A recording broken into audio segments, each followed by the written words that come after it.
Baby, madam بہت غصے میں ہیں، صبح سے تمہاری تلاش میں پولیس والوں کو دوڑا رہی ہیں۔ میں محل کے اندر آ گئی۔ گارڈ میرے ساتھ تھی۔ کنیزیں جھک جھک کر سلام کر رہی تھیں۔ پھر 2 کنیزوں نے ممی کی خوابگاہ کا دروازہ کھولا۔ وہ اتنی شاندار خوابگاہ تھی کہ دیکھنے سے تعلق رکھتی تھی۔ ممی شاہانہ طرز کے پلنگ پر تھیں۔ وچ لیڈی فرش پر ان کے قدموں کے پاس بیٹھی ہوئی تھی۔ میں نے ممی کو ایک بار چور نظروں سے دیکھا، پھر ان کی طرف نظر نہیں کی۔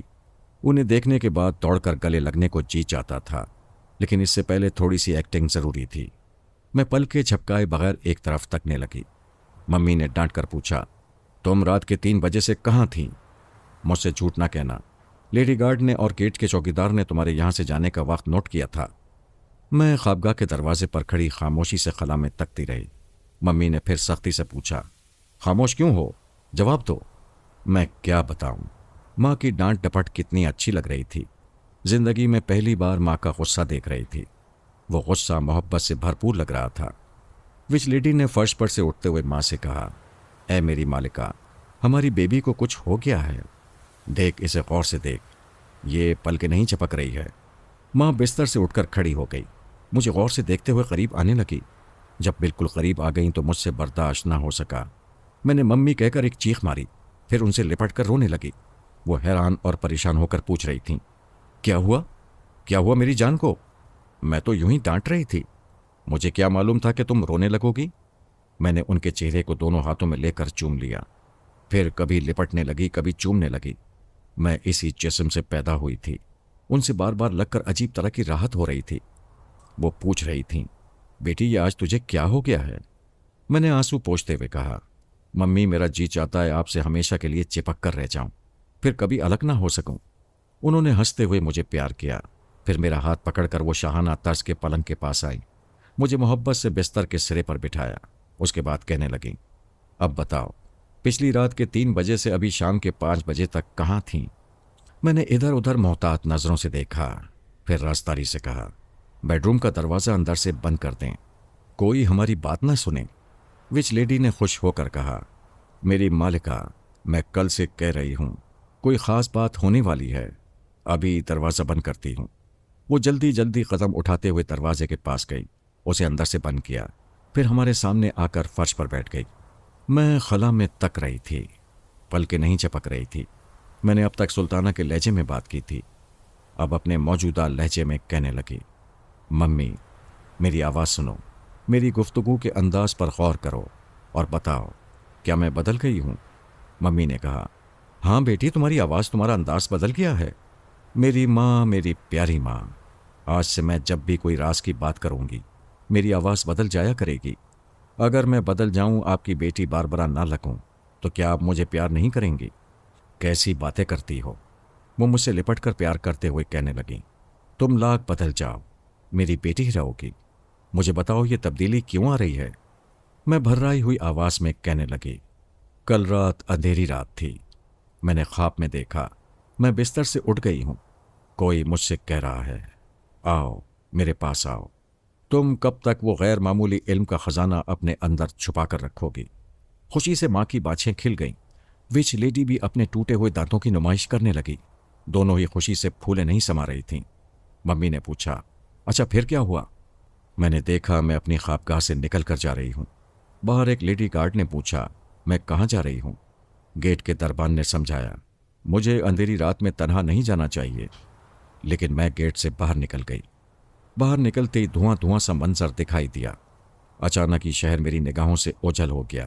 میں نے محسوس کیا میرے پاؤں زمین پر نہیں ہیں، ہوا کے دوش پر چل رہی ہوں۔ اتنا کہہ کر میں ذرا خاموش ہوئی۔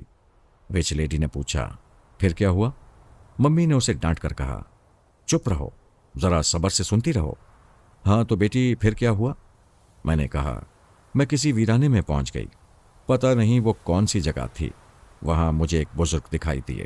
انہوں نے کہا، بیٹی تمہارے مقدر میں خوشحالی ہے، تمہیں پہلے ہی وہ غیر معمولی علم حاصل ہو جاتا، لیکن تمہاری ماں کی نادانی اس علم کا راستہ روک رہی ہے۔ ممی نے جلدی سے پوچھا، مجھ سے نادانی ہو رہی ہے؟ میں نے تو کچھ نہیں کیا ہے۔ میں نے کہا، انسان کو اپنی غلطی سمجھ میں نہیں آتی۔ میں نے بزرگ سے کہا، میری ماں بہت سمجھدار ہے، اس سے انجانے میں کوئی غلطی ہو گئی ہوگی، آپ ہماری رہنمائی کریں۔ میں پھر ذرا چپ ہوئی، پھر بولی۔ بزرگ نے فرمایا، تمہاری ماں کے مقدر میں لکھا ہے کہ ایک مسلمان سے اولادیں ہوں گی۔ اس کا مطلب صاف ظاہر ہے کہ ماں کی زندگی میں کوئی غیر مسلم نہ آئے گا، لیکن ایک یہودی اس کا جیون ساتھی بن کر رہتا ہے۔ ممی نے وچ لیڈی سے کہا، کیوں ری؟ تو نے اپنے علم سے بتایا تھا کہ میں دوسری شادی کروں گی تو مجھے کوئی نقصان نہیں پہنچے گا؟ وہ عاجزی سے بولی، میری مالکہ، علم کو سیکھنے میں اور سمجھنے میں بڑا فرق ہوتا ہے۔ کبھی کبھی وہ بات سمجھ میں نہیں آتی جو علم سمجھاتا ہے، اس سے ملتی جلتی دوسری بات سمجھ میں آ جاتی ہے۔ ایسی غلطیاں سبھی سے ہوتی ہیں۔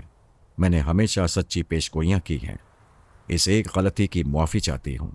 ماں نے مجھ سے پوچھا، بیٹی بزرگ نے کیا ہدایت کی ہیں؟ مجھے کیا مشورہ دیا ہے؟ مجھے بتاؤ، میں عمل کروں گی۔ انہوں نے 2 ہدایات دی ہیں۔ ایک تو یہ کہ آپ کو اور مجھ کو غیر مسلم کے سائے میں نہیں رہنا چاہیے، اور میرے باپ کے مذہب کے مطابق میرا نام سلطانہ ہونا چاہیے۔ میری بچی، یہ کوئی طوفانی مسئلہ نہیں ہے، اسی لمحے سے تمہارا نام سلطانہ ہے، اور میں تمہارے اس سوتیلے باپ کو ابھی ٹھوکر مارتی ہوں۔ وہ تیزی سے چلتی ہوئی صوفوں کے پاس گئیں، ایک صوفے پر بیٹھ کر ریسیور اٹھایا، نمبر ڈائل کیا۔ میں ان کے دماغ میں پہنچ گئی۔ دوسری طرف رابطہ قائم ہونے پر ایک شخص کی آواز سنائی تھی، ہیلو، میں ہنری نیومین بول رہا ہوں۔ ممی نے کہا، آج کے بعد مجھ سے نہیں بولو گے، میں طلاق کے کاغذ بھیج رہی ہوں، اس پر دستخط کر دو۔ کیا بات ہے سلوانہ، یہ کیسی بات کہہ رہی ہو؟ میں ایک بار جو کہتی ہوں وہ بات پتھر کی لکیر بن جاتی ہے۔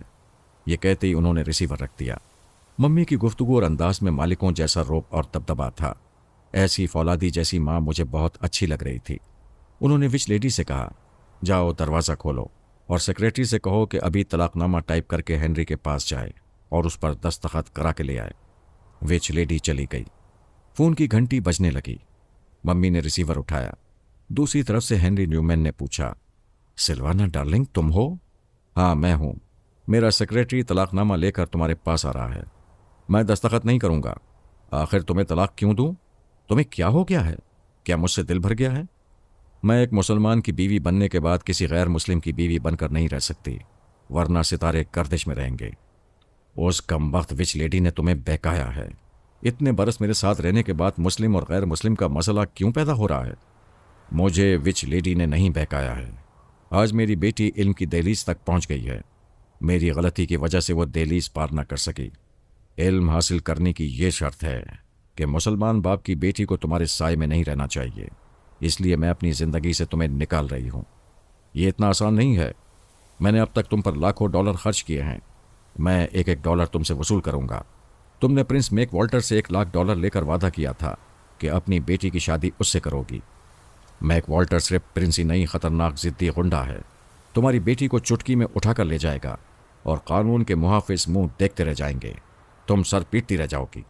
تم جانتے ہو ہنری، میں کیسی ضدی ہوں، جو فیصلہ کرتی ہوں اس پر جم کر رہتی ہوں۔ مجھ پر تمہاری دھمکیاں اثر نہیں کریں گی۔ یہ دھمکی نہیں ہے، میں ابھی پرنس کو لے کر آ رہا ہوں، وہ تمہارے محل کی اینٹ سے اینٹ بجا دے گا۔ دوسری طرف سے ریسیور رکھ دیا گیا۔ ممی پریشان ہو کر کہنے لگیں، بیٹی تم ایک لیڈی گارڈ کے ساتھ یہاں سے چلی جاؤ۔ ہنری اور پرنس تمہیں نقصان پہنچانا چاہتے ہیں، تمہیں یہاں نہیں رہنا چاہیے۔ میں نے کہا، ممی آپ نے بزرگ کی تمام باتیں نہیں سنی۔ او میری جان، کیا اور کچھ باتیں بھی ہیں؟ جلدی بتاؤ۔ بزرگ نے فرمایا تھا، جس لمحے سے تمہاری ماں ہدایت پر عمل کرے گی، اسی لمحے سے دشمن اپنی تباہی کے راستے پر چل پڑیں گے۔ اگر وہ میری طرف رخ کریں گے تو میرے اندر کا علم باہر نکل آئے گا۔ وہ خوش ہو کر کہنے لگی، دشمن تمہاری طرف آ رہے ہیں، اس کا مطلب ہے میں دشمنوں کو آنے دوں؟ میں نے بڑے دکھ سے ماں کو دیکھا۔ وہ نہیں سمجھنا چاہتی تھیں کہ دشمن آئیں گے تو مجھے نقصان پہنچائیں گے۔ ان کی خوشی یہ تھی کہ میرا علم باہر آ جائے گا۔ میں نے کہا، اگر آپ بہتر سمجھتی ہیں تو انہیں آنے دیں، وہ مجھے اٹھا کر لے جائیں گے۔ وہ مسکرا کر بولیں، کیسے لے جائیں گے؟ میں ان سے معاملہ طے کروں گی۔ پرنس میک والٹر زبردست آدمی ہے، تیرا اور اس کا رشتہ ہو جائے گا تو ہنری کو دودھ کی مکھی کی طرح نکال پھینکوں گی، اور دولت حاصل کرنے والا جو علم تمہیں حاصل ہو وہ اپنے شوہر میک والٹر کو نہ بتانا۔ ایک بات یاد رکھو، میری طرح زبردست بن کر رہنا ہے تو مرد کو کبھی رازدار نہ بنانا، اسے ہمیشہ اپنے دباؤ میں رکھنا۔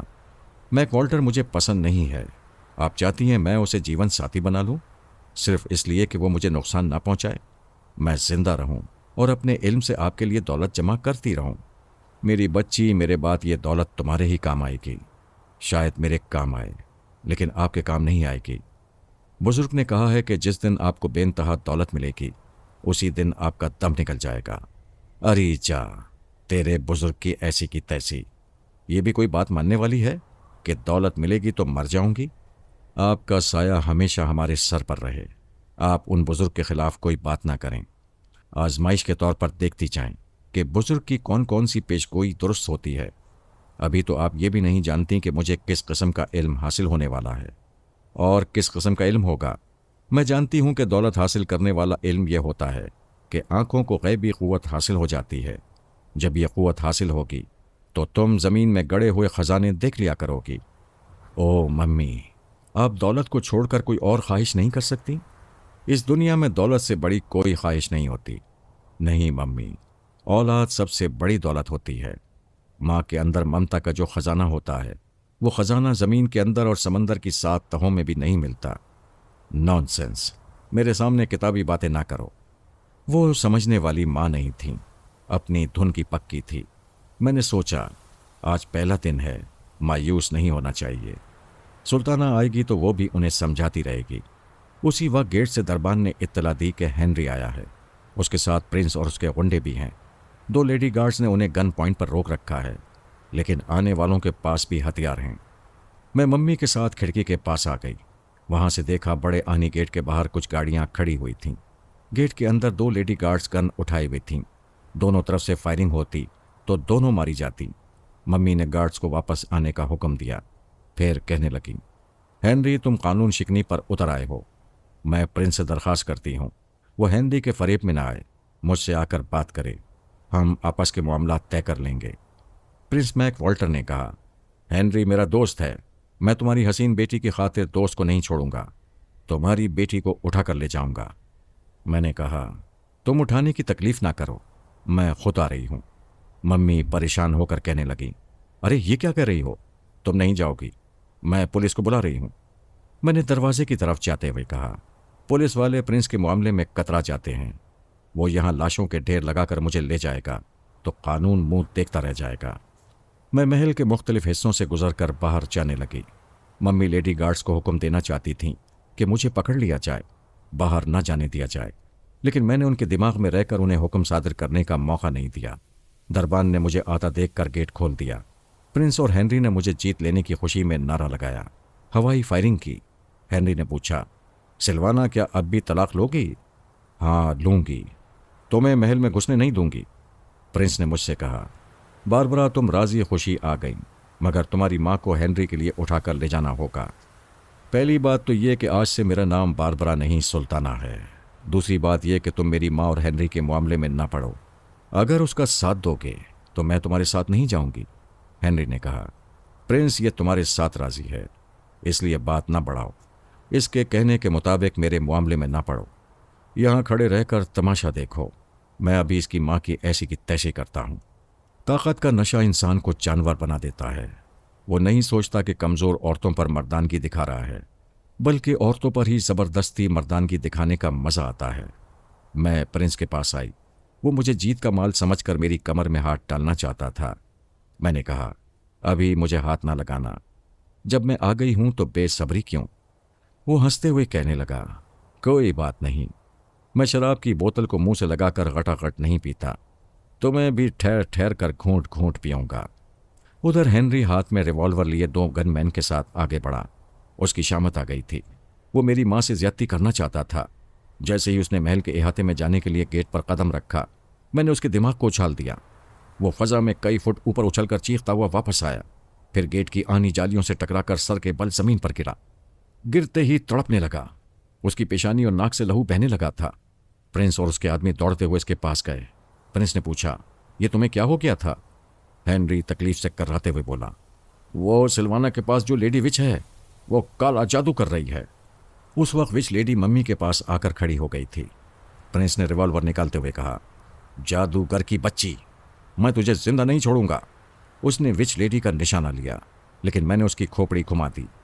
ریوالور کا رخ بدل گیا، اس نے پے در پہ کئی فائر کیے۔ اس کے اور ہینری کے گن مین گولیاں کھا کر چیخیں مارتے ہوئے گرتے گئے اور مرتے گئے۔ اس کے ریوالور کی 6 گولیاں ختم ہوئیں تو باقی گن مین وہاں سے بھاگنے لگے۔ ایک نے کہا، ہماری جان مفت میں نہیں آئی ہے، وہ وش لیڈی تمہارے ذریعے ہم سب کو مار ڈالے گی۔ پرنس حیران پریشان کھڑا تھا۔ ہینری کراتے ہوئے زمین پر سے اٹھ کر بولا، یہ وش لیڈی ہمیں بھی مار ڈالے گی، یہاں سے نکل چلو۔ پرنس غصے سے دھاڑتے ہوئے بولا، کیا بکتے ہو؟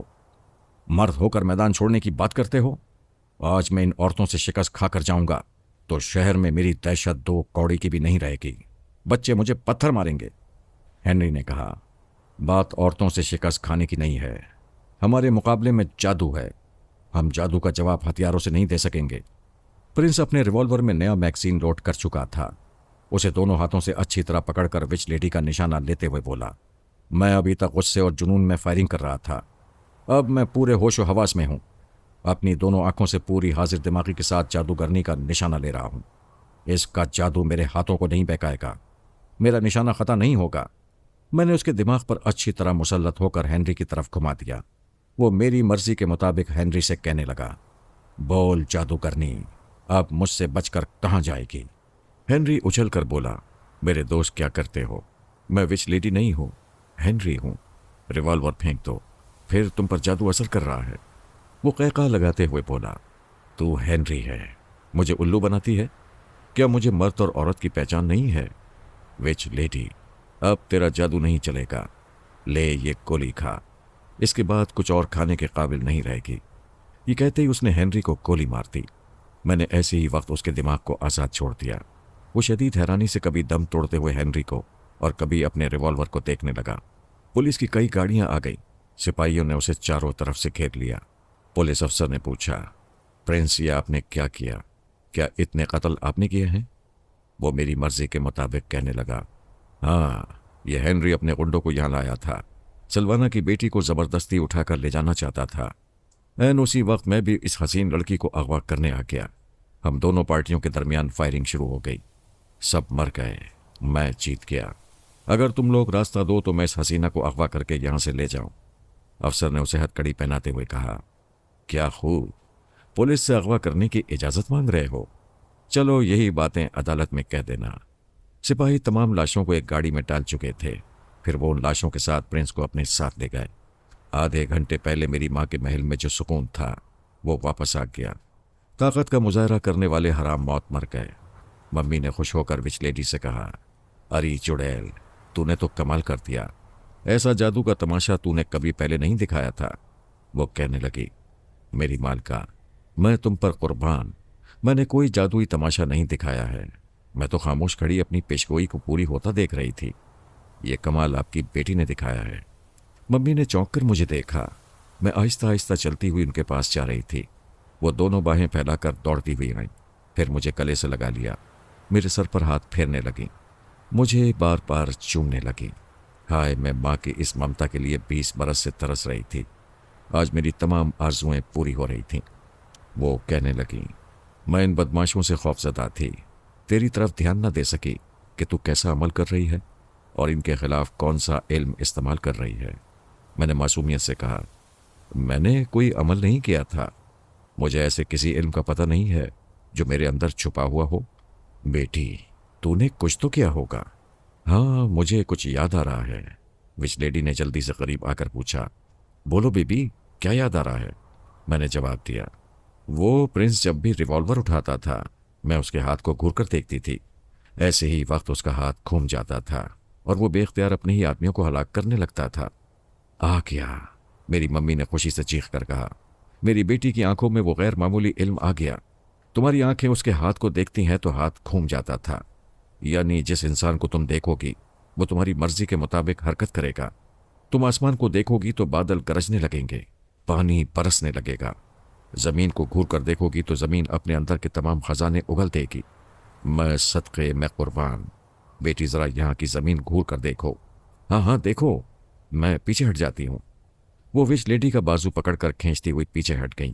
میں نے کہا، ممی، جیسا آپ سوچ رہی ہیں ویسی کوئی بات نہیں ہے۔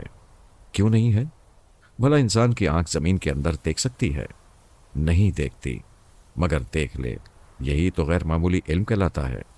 ممی پہلے 2-4 تجربات اس سلسلے میں ہو جائیں کہ میری آنکھیں کسی کو دیکھتی ہیں تو دیکھنے کا رد عمل کیا ہوتا ہے۔ میں آپ کی تسلی کے لیے وچ لیڈی کے ہاتھوں کو حکم دیتی ہوں کہ وہ اوپر اٹھ جائیں۔ وچ لیڈی نے فوراً ہی دونوں ہاتھ اوپر اٹھا لیے۔ ممی نے ڈانٹ کر کہا، ارے کم بخت، میری بیٹی کو حکم تو دینے دے، ہاتھ نیچے کر۔ وہ ہاتھ گرانے کی کوشش کر رہی تھی لیکن ناکام ہو رہی تھی۔ پریشان ہو کر کہنے لگی، مالکہ یہ ہاتھ خود بخود اٹھ گئے ہیں، نیچے نہیں ہو رہے ہیں۔ وہ دیکھو، بیبی میرے ہاتھوں کو گھر رہی ہے۔ ممی میرے دیکھنے کے انداز کو دیکھ کر خوش ہو گئیں۔ اسی وقت وچ لیڈی ناچنے لگی۔ انہوں نے ڈانٹ کر پوچھا، یہ تمہیں بڑھاپے میں ناچنے کا شوق ہو رہا ہے؟ مالکہ میں قربان، ہماری بیبی کی آنکھیں مجھے نچا رہی ہیں۔ میں نے اس کے دماغ کو آزاد چھوڑ دیا۔ وہ ناچتے ناچتے رک گئی، ہانپتے ہوئے کہنے لگی، بیٹی یہ علم آئندہ مجھ پر نہ آزمانا، نہیں تو میں ناچتے ناچتے مر جاؤں گی۔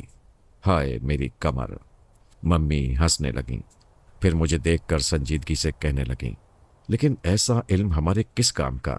اس کے ذریعے کیا خاک دولت ملے گی؟ ہمیں کسی کو نچانا تو نہیں ہے۔ ممی میں کیا کر سکتی ہوں؟ میں نے کوئی اپنی مرضی سے علم حاصل نہیں کیا ہے۔ ویسے اللہ کا شکر ادا کرنا چاہیے، اس علم کی بدولت 2 زبردست گنڈے اپنے ساتھیوں سمیت مر گئے اور پولیس کی حراست میں چلے گئے۔ آپ کی جان بچ گئی، میری عزت رہ گئی۔ ہاں یہ سب تو ہے، مگر وہ بات ادھوری چھوڑ کر محل کے اندر جانے لگیں۔ انہیں صرف دولت چاہیے تھی۔ مجھے دنیا جہاں کے علم حاصل ہو جاتے، میں عزت و شہرت کی انتہائی بلندیوں پر پہنچ جاتی، تب بھی انہیں خوشی نہ ہوتی۔ اگر یہ کہہ دیتی کہ میں زمین میں دفن ہونے جا رہی ہوں اور جہاں مجھے دفن کیا جائے گا وہاں خزانہ ہوگا، تو وہ بڑی خوشی اور بے چینی سے میرے دفن ہونے کا انتظار کرنے لگتی۔ اسے مامتا ہرگز نہیں کہتے، یہ سراسر خود غرضی ہے۔ ماں کی یہ فطرت بڑی تکلیف دہ تھی۔ یہ ہم بہنوں کی بد نصیبی تھی کہ ہمیں خالص ممتا نہیں مل رہی تھی۔ محبت کا یہ تقاضا ہوتا ہے کہ ماں باپ سے، بہن بھائی سے یا محبوب سے محبت ملے یا نہ ملے، ہمیں اپنی محبت انہیں ضرور دینا چاہیے۔ اگر کسی کی فطرت میں محبت نہ ہو تو اس کا مطلب یہ نہیں ہے کہ ہم بھی اپنے حصے کی محبت کو قتل کر دیں۔ جو چیز جس کے پاس نہیں ہے وہ چیز کیسے دے سکتا ہے؟ ماں کے پاس محبت نہیں تھی، وہ بیچاری نہیں دے سکتی تھی۔ میرے پاس محبت کا خزانہ تھا، میں وہ دے رہی تھی، لیکن وہ خزانہ نہیں دے سکتی تھی جو ان کی موت کا سبب بن جاتا۔ اب میں ذرا سلطانہ کی رودات بیان کروں گی۔ وہ بابا جانی کے ساتھ محل میں پہنچی تو جمال پاشا ذرا خوش ہوا، ذرا مایوس ہوا، کیونکہ خیالی خیال میں دونوں کے حسن و شباب کو صبح سے دیکھتا آ رہا تھا اور رات کو اپنے عیش قدے میں کسی ایک سے بھی محروم نہیں رہنا چاہتا تھا۔ دولت کا نشہ اور حسین عورت کو چھیننے جھپٹنے کا مزہ ایسا ہوتا ہے کہ آدمی پھر آدمی نہیں رہتا، جانور بن جاتا ہے۔ جمال پاشا بڑی عزت سے بابا جانی کو محل میں لے کر آیا۔ ان کے لیے کمرہ مخصوص کیا گیا تھا۔